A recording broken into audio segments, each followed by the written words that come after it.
T.S. Eliot is one of the poets in our tradition who arouses the most terror, if I can put it so bluntly.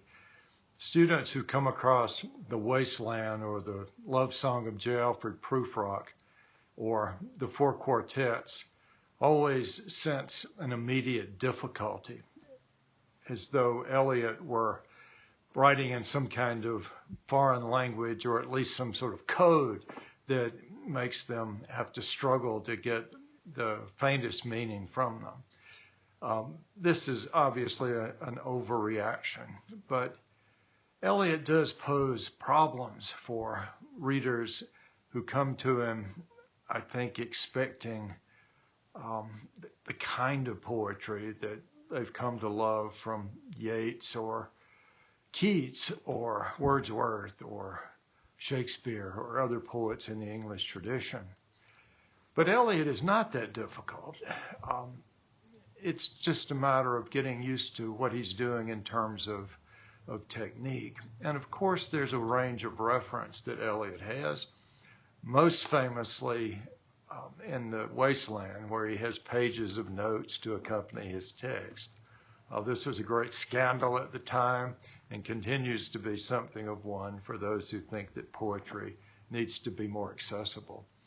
Today, I want to look at three of Eliot's early poems, all of them published in Poetry magazine, which was started by Harriet Monroe in Chicago in 1912, and which now has a foundation to support it.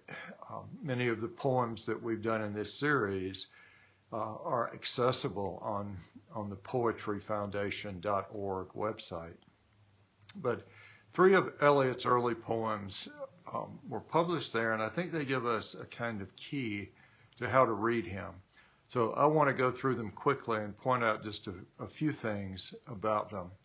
I think if you put these poems in the context of the novels of manners and of social situations in the late 19th and early 20th centuries, I think you have a way into the world that Eliot is depicting here.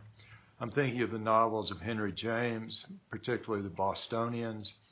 I'm thinking of Edith Wharton and her novels of social New York. Eliot is here thinking about Boston, certainly the center of cultural life in many ways in the America of his youth, but also characterized by stuffiness and self-congratulations. So three quick poems. First, the Boston Evening Transcript. The readers of the Boston Evening Transcript sway in the field, sway in the wind like a field of ripe corn.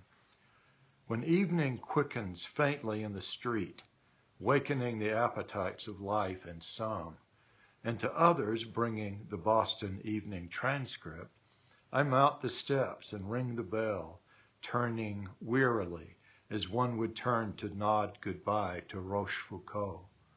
If the street were time, and he at the end of the street, and I say, Cousin Harriet, here is the Boston Evening Transcript. A couple of quick things to notice there. That first simile, the readers of the Boston Evening Transcript, which is an evening paper in Boston that went from about 1830 to 1941. We forget the tradition of evening newspapers, but why do the readers of the Boston Evening Transcript sway in the wind like a field of ripe corn? Here I think you see Eliot's innovation, along with his use of, of free verse. He's giving us a simile that comes out of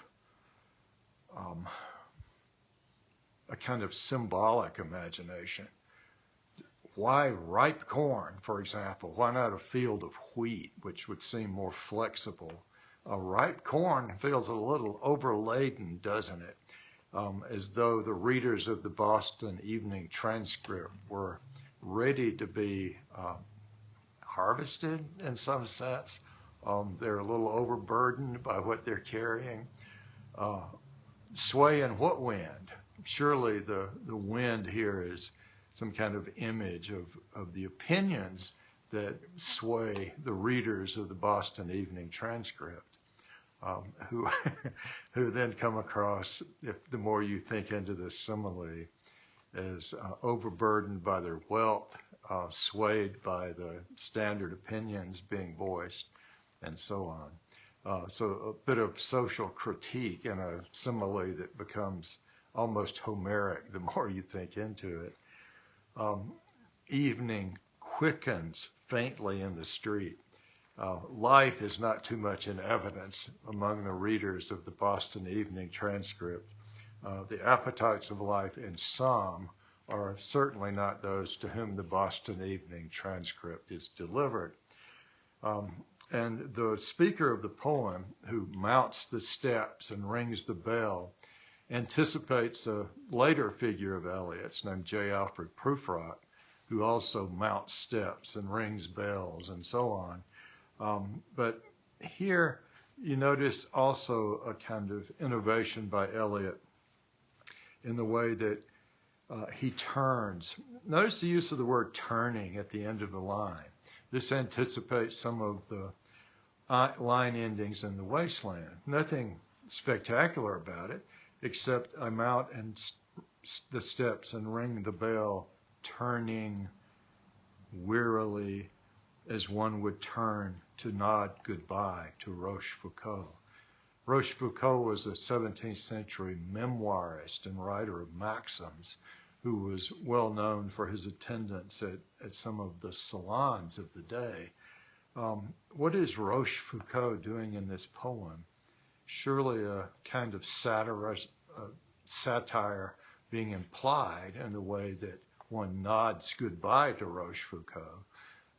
One should not satirize here among the readers of the Boston Evening Transcript. And then a kind of symbolic gesture with its own sense of satire. If the street were time. Notice the emphasis on the street in this poem and a couple of those that follow, which I'll put off to another recording. If the street were time and he at the end of the street, and I say, Cousin Harriet, here is the Boston Evening Transcript.